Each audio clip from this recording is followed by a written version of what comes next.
Hello everyone. UGC net जून 2025 का result आ चुका है और अगर आप ये वीडियो देख रहे हो तो शायद इस बार रिज़ल्ट वैसा नहीं आया जैसा आपने सोचा था।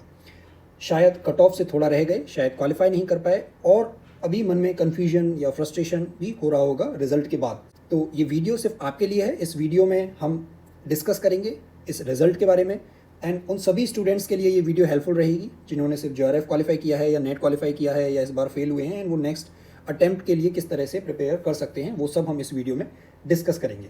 हम यहाँ आपको कोई झूठी तसल्ली भी नहीं देने वाले हैं, बल्कि ऑनेस्टली हम बात करेंगे कि अब आपको क्या करना चाहिए, कैसे इस मूवमेंट को हैंडल करें एंड कैसे नेक्स्ट अटेम्प्ट के लिए बेस्ट स्ट्रेटजी बनाएं।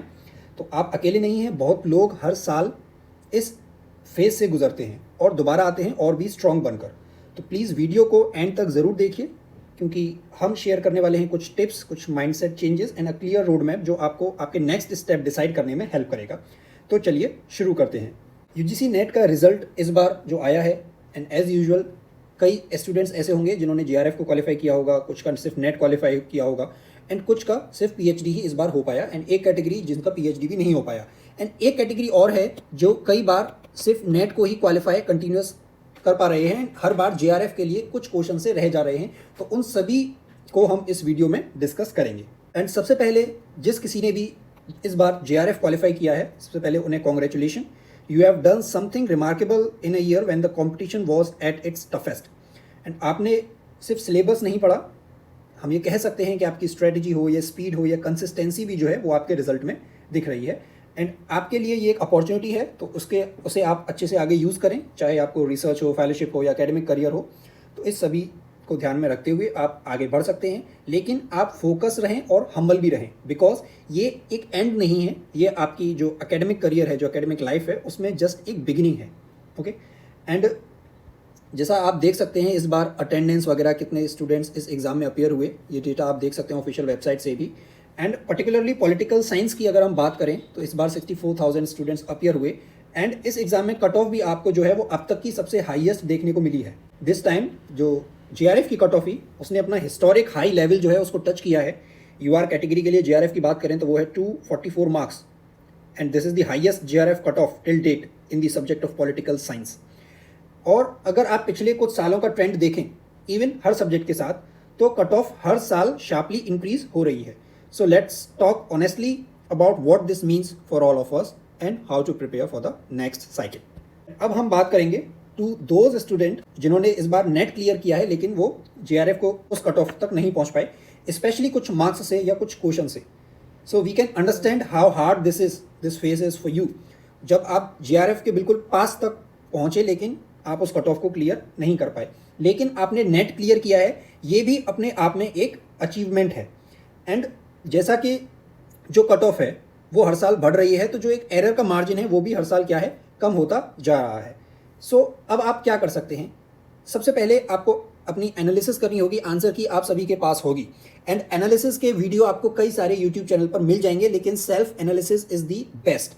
आपके पास आपकी रिस्पॉन्स की है, आपके पास जो फाइनल आंसर की है वो भी आ चुकी है। तो सबसे पहले आप नेक्स्ट साइकिल के लिए जो स्टूडेंट प्रिपेयर करना चाहते हैं, उससे भी पहले आप अपनी जो आंसर की है उसको एक बार रिविजिट करिए एंड देखिए कि कौन कौन से क्वेश्चंस हैं जो आपके गलत हुए एंड किस वजह से गलत हुए। क्या आपने वो पढ़ा नहीं, या आपके उसमें आपने वो पढ़ा था लेकिन आप उसने रिवाइज नहीं किया इसलिए आप एग्जाम टाइम पर उसको रिकॉल नहीं कर पाए, या जो भी रीज़न रहे, तो उसको एग्जैक्टली कौन फाइंड आउट कर सकता है, कोई यूट्यूबर या कोई कोचिंग नहीं, आप खुद ही आपकी जो कमी है उसको एनालाइज कर सकते हैं।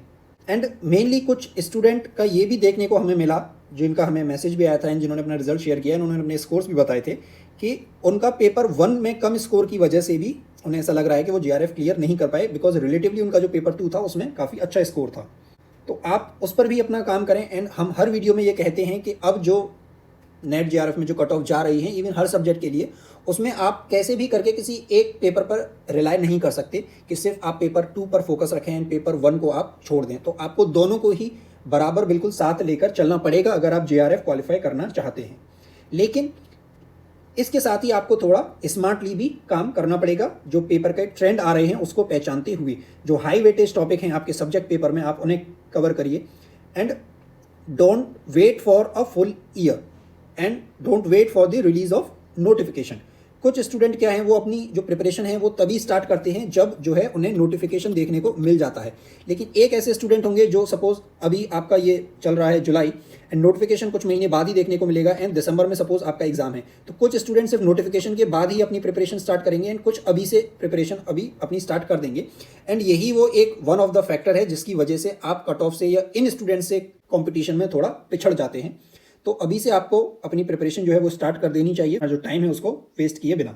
And to those who repeatedly clearing NET but never JRF, जो कई बार 2-3 बार लगभग नेट को क्वालिफाई कर चुके हैं लेकिन जेआरएफ से क्वालिफाई नहीं कर पाते हैं। So we can understand that how frustrating this situation can B.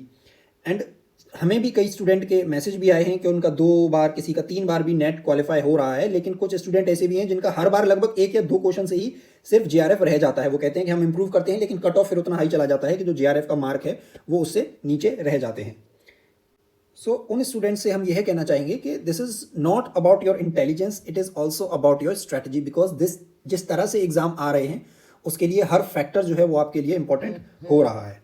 लेकिन कुछ क्वेश्चंस ऐसे हैं जो अपने आप से आपको पूछने चाहिए कि क्या आपने स्मार्टली रिवाइज किया था या आप कर रहे हैं, क्या आप टाइमली प्रैक्टिस कर रहे हैं, क्या आपने जो अपनी मिस्टेक्स हैं, जैसे हर बार आप नेट क्लियर कर रहे हैं, जेआरएफ से रह जा रहे हैं, तो क्या आपने अपनी मिस्टेक्स को प्रॉपरली एनालाइज किया? Are you repeating the same mistakes? Because mistake करना, अगर आप सपोज एग्जाम में मिस्टेक कर रहे हैं, जैसा हम प्रीवियस वीडियोस में भी आपको बता चुके हैं, तो that is not an issue. लेकिन सेम मिस्टेक को अगर आप कंटिन्यूसली रिपीट करते जाएंगे तो that is a serious issue. And ये जो स्टूडेंट्स हैं, आप ठीक है जेआरएफ के लिए ट्राई करते रहिए, लेकिन साथ ही ऐसा नहीं आपको करना चाहिए कि आप सिर्फ इसके लिए वेट करें। आपको जो ऑल्टरनेट रूट्स हैं उनको भी एक्सप्लोर करना चाहिए। जैसे आप रिसर्च असिस्टेंट का रोल अगर कहीं आपको मिल सके, या फिर आप पीएचडी प्रोग्राम में भी डायरेक्ट नेट के स्कोर के बेस पर भी एनरोल हो सकते हैं। उसके बाद भी अगर आप जेआरएफ क्वालिफाई करते हैं तो तब से आपका फेलोशिप आना स्टार्ट हो जाएगा। एंड अदर ऑप्शन ये है कि अगर सेंट्रल यूनिवर्सिटी में आपका एडमिशन हो जाता है तो वहाँ पर विदाउट जेआरएफ भी स्कॉलरशिप मिलती है। एंड आपका नेट क्वालिफाई है तो आप डायरेक्ट जो असिस्टेंट प्रोफेसर के एग्जाम्स हैं आप उनमें भी अप्लाई कर सकते हैं, बिकॉज जो भी इस फील्ड में है, चाहे वो नेट दे रहा है या जेआरएफ दे रहा है, मोस्ट ऑफ द स्टूडेंट्स का जो अल्टीमेट एम है वो असिस्टेंट प्रोफेसर बनना ही है। एंड नेट उसकी एक मिनिमम या फिर सफिशिएंट एक एलिजिबिलिटी है, तो अगर आपका नेट है तो आप उस पर भी अपना फोकस रख सकते हैं। But don't stop attempting JRF if that is your goal, just change your approach, not your dream. And वो स्टूडेंट जो इस बार सिर्फ पीएचडी में एलिजिबल हुए हैं, तो ये भी अपने आप में एक रिजल्ट तो है ही, माना कि आप नेट क्लियर नहीं कर पाए, तो इसमें कुछ स्टूडेंट ऐसे होंगे जिन्होंने पहली बार ये एग्जाम दिया होगा and without full preparation exam दिया होगा, सिर्फ एग्जाम का बेसिक एक आइडिया लेने के लिए। तो कोई दिक्कत नहीं है, आपको एग्जाम का रिव्यू मिल गया तो आप उस हिसाब से नेक्स्ट एग्जाम के लिए अपनी प्रिपरेशन कर सकते हैं। कुछ स्टूडेंट ऐसे होंगे जिनका ये फर्स्ट अटेम्प्ट था, उन्होंने सीरियस प्रिपरेशन भी की है, तो आपको अपनी एनालिसिस करनी चाहिए कि किस तरह से आप इंप्रूव करके नेक्स्ट साइकिल के लिए प्रिपरेशन कर सकते हैं।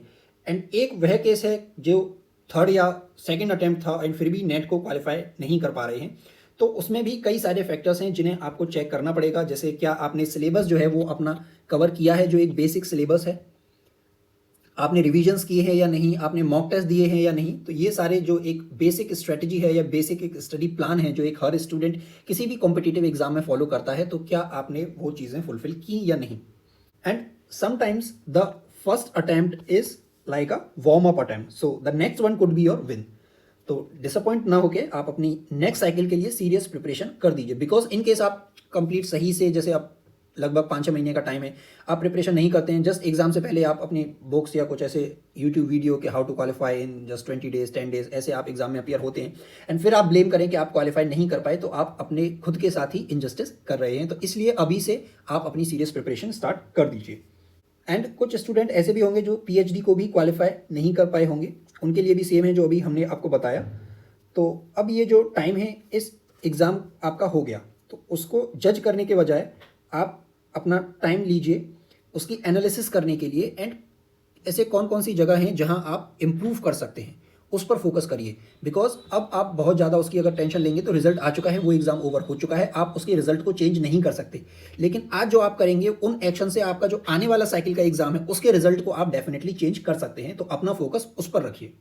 एंड जो इस एग्ज़ाम को क्वालिफाई नहीं कर पाए, we know that it hurts, You gave your energy, time and dreams to this and maybe you feel like it was all wasted. But let me tell you one thing that it was not. सबसे पहले जो आप feel कर रहे हैं वो बिल्कुल normal है. सैडनेस, फ्रस्ट्रेशन और डिसअपॉइंटमेंट ये सब होना नेचुरल है. अगर आपने पढ़ाई की है और उसके अनुसार आपको लग रहा है कि आपका रिजल्ट देखने को नहीं मिला है, लेकिन इस फेज में सबसे इंपॉर्टेंट है खुद को ब्लेम करना बंद कर दो एंड आगे आपको क्या करना चाहिए उस पर फोकस करिए. बिकॉज कई बार प्रिपरेशन ठीक होती है लेकिन पेपर अनप्रिडिक्टेबल हो जाता है और इस बार भी आप कह सकते हैं कि ऐसा हुआ.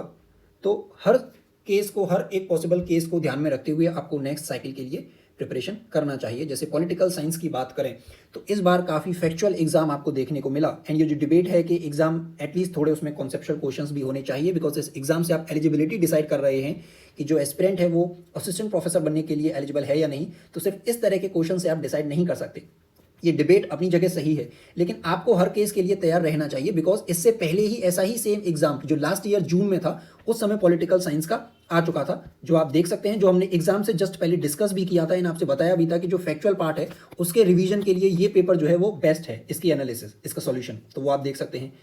एंड जो सबसे इंपॉर्टेंट अब आपके लिए है वो है पहली स्टेज है एनालिसिस, कि आपका स्कोर क्या रहा, किस सेक्शन में आप वीक रहे, पेपर 1 या सब्जेक्ट पेपर या दोनों में, क्या आपने मॉक टेस्ट दिए थे एंड क्या आपने सिर्फ मॉक टेस्ट दिया उसका रिजल्ट देख लिया, क्या यही किया आपने, या फिर बिकॉज जो सही तरीका है मॉक टेस्ट देने के बाद आपको उसका भी एनालिसिस करना चाहिए, उसके सॉल्यूशंस को भी प्रॉपरली देखना चाहिए एंड आपको कुछ ऐसा लग रहा है कि कुछ न्यू इन्फॉर्मेशन आपको उसके थ्रू मिली है या कुछ ऐसा फैक्ट है जिसे आपको लगे कि आपको आगे रिवाइज करने की ज़रूरत पड़ेगी तभी आपको वह याद रह सकता है, तो उसको आपको साथ में ही शॉर्ट नोट्स उसके प्रिपेयर करने चाहिए. तो इस स्टेज पे नेगेटिव होने की ज़रूरत नहीं है, ज़रूरत है अपने खुद के साथ ऑनेस्ट होने की. पेपर को एक बार अगेन रिविजिट करिए एंड देखिए कि आपकी एक्चुअल मिस्टेक क्या थी. टाइम मैनेजमेंट थी. कुछ स्टूडेंट के साथ ये भी हो सकता है कि वो क्वेश्चंस को आते हुए भी सही नहीं कर पाए, मे बी मोस्टली जो फर्स्ट टाइम अटेम्प्ट दे रहे थे, कि टाइम मैनेजमेंट तो आपके साथ इश्यू नहीं रहा, या फिर फैक्चुअल पार्ट ज़्यादा आ गया तो उसके लिए आपने मल्टीपल रिविजन्स नहीं किए, आपने जो क्वेश्चन आया वो पढ़ा हुआ है लेकिन सिर्फ रिविजन ना करने की वजह से आप रिकॉल नहीं कर पाए. क्या इस वजह से तो आपका क्वेश्चन जो है वो गलत नहीं हुआ? क्या आपने प्रैक्टिस कम करी? क्या आपने प्रीवियस ईयर क्वेश्चंस की एनालिसिस की थी या नहीं? उसके कई तरीके हैं, आप खुद भी कर सकते हैं, किसी बुक के थ्रू भी कर सकते हैं या यूट्यूब वीडियोस के थ्रू भी कर सकते हैं, जो भी आपको सही लगे. लेकिन क्या आपने पीवाईक्यू क्वेश्चंस की जो एनालिसिस है वो की थी या नहीं? बिकॉज इस एग्जाम के लिए वो बहुत ही इंपॉर्टेंट है, स्पेशली जो फैक्चुअल क्वेश्चंस हैं. बिकॉज ऐसा नहीं है कि जितने भी फैक्चुअल क्वेश्चंस आए थे वो ऐसा कि कोई इतना डिफिकल्ट आपसे पूछ लिया या उससे रिलेटेड पहले कभी नहीं पूछा जा चुका है. मोस्टली जो फैक्चुअल क्वेश्चंस थे वो कहीं ना कहीं directly indirectly previous year question से रिलेटेड ही थे, जो पहले भी आपसे एग्जाम में पूछे जा चुके हैं. तो इसलिए प्रीवियस ईयर क्वेश्चंस को आप मिस नहीं कर सकते इस एग्जाम की प्रिपरेशन के लिए. बिकॉज जब आपको रीजन या जो कॉज है वह समझ आ जाता है तभी आपके उसका जो सॉल्यूशंस हैं आप उस पर सही से काम कर सकते हैं.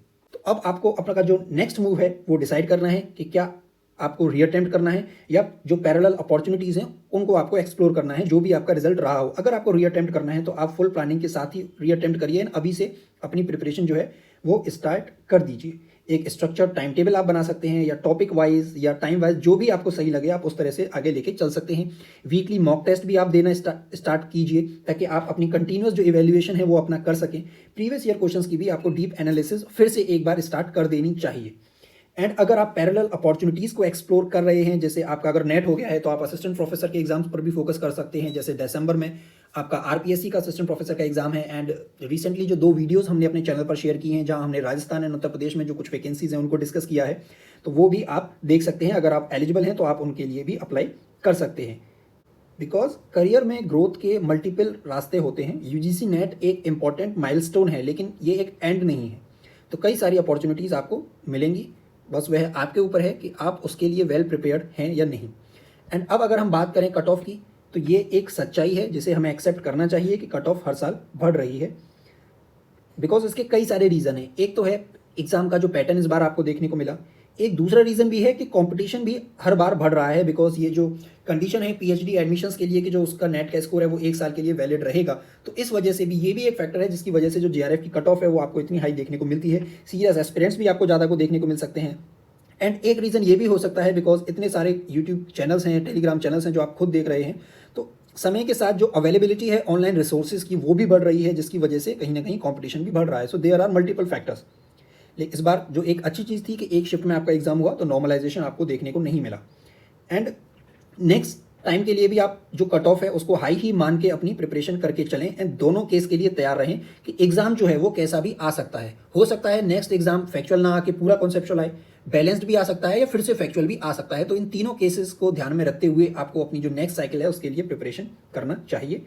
बिकॉज एक अटेम्प्ट जो है वो सिर्फ आपकी कैपेबिलिटी को डिसाइड नहीं कर सकता। बहुत लोग सेकंड या थर्ड अटेम्प्ट में भी इस एग्जाम को क्वालिफाई करते हैं बिकॉज वो गिव अप नहीं करते हैं, कंटिन्यूअस जो कंटिन्यूटी है, कंसिस्टेंसी है, वो उसको मेंटेन रखते हैं। एंड अगर आपने सिंसियरली मेहनत की थी तो उसका रिजल्ट भी आपको जरूर देखने को मिलेगा, लेकिन कभी कभी थोड़ा वक्त भी लगता है। एंड अपने कॉन्फिडेंस को वापस लाके रूटीन सेट करके एंड छोटी छोटी विंस पर आप फोकस करिए। धीरे धीरे अपने सिलेबस को अभी से कवर करने की कोशिश करिए, मॉक टेस्ट दीजिए, मल्टीपल रिविजन्स करिए एंड कुछ स्मार्ट स्ट्रेटजीज भी आप फॉलो कर सकते हैं। जैसे ये वीडियोस हैं जो हमने लास्ट एग्जाम से पहले इस एग्जाम को ध्यान में रखते हुए शेयर की थी, जहां हमने पेपर 1 के मोस्ट इंपॉर्टेंट जो टॉपिक हैं या जिनसे क्वेश्चंस आने के ज़्यादा चांसेस हैं या कई बार वो टॉपिक्स जो हैं वो पेपर 1 में रिपीट कर रहे हैं, वो हमने इस वीडियो में डिस्कस किए हैं। एक वीडियो में हमने पॉलिटिकल साइंस के डिस्कस किए हैं एंड इस वीडियो में जो हमने लास्ट 5 जो पेपर हुए हैं यूजीसी नेट के, उसमें यूनिट वाइज ट्रेंड एनालिसिस की हुई है कि किस यूनिट से क्वेश्चन आ रहे हैं as per the trend. And आप देखेंगे यूनिट 5 एंड 7 से आपको कई क्वेश्चन जो हैं उनका जो वेटेज है वो कंटिन्यूअसली इंक्रीज हो रहा है।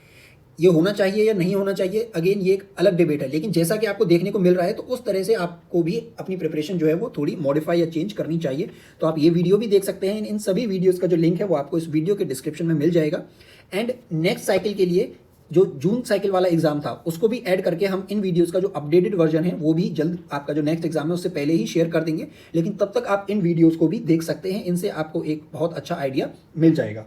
एंड हमारे चैनल पर जो पॉलिटिकल साइंस के लिए हमने एग्जाम से जस्ट पहले एक ये वीडियो हमने अपलोड की थी, तो ये भी आप देख सकते हैं। जैसे टॉप इंपॉर्टेंट कमीशंस हैं जो लगभग आपको हर बार देखने को मिलते हैं, तो इस वीडियो में आप वो देख सकते हैं। एक वीडियो में हमने जितने भी इंटरनेशनल रिलेशंस के जो कन्वेंशंस हैं जो कई बार एग्जाम में आ चुके हैं, चाहे रेफ्यूजी कन्वेंशन हो, ह्यूमन राइट्स कन्वेंशन हो, rights of child, chemical weapon convention, तो उन सबको हमने अरेंज किया हुआ है इस एक वीडियो में। तो इस तरह की जो वीडियोज़ हैं वो आपको रिविजन पर्पज़ के लिए बहुत हेल्पफुल रहती हैं। बिकॉज जो सेल्फ स्टडी है बेस्ट अप्रोच वही है, उसको कोई कॉम्पीट या बैलेंस नहीं कर सकता। यूट्यूब की हेल्प आप ले सकते हैं अपनी प्रिपरेशन को एक फाइनल टच देने के लिए, रिवीजन पर्पस के लिए या फिनिशिंग देने के लिए हम कह सकते हैं, लेकिन जो आपका एक बेस है वो आपकी सेल्फ स्टडी से ही तैयार होगा। एंड आप खुद भी प्रीवियस ईयर क्वेश्चंस की एनालिसिस कर सकते हैं। एंड लास्ट ईयर जून सितंबर के जो 2 नेट के एग्जाम हुए थे, दिसंबर 2024, ये इन 4 पेपर की एनालिसिस आप हमारे चैनल पर जाकर भी देख सकते हैं।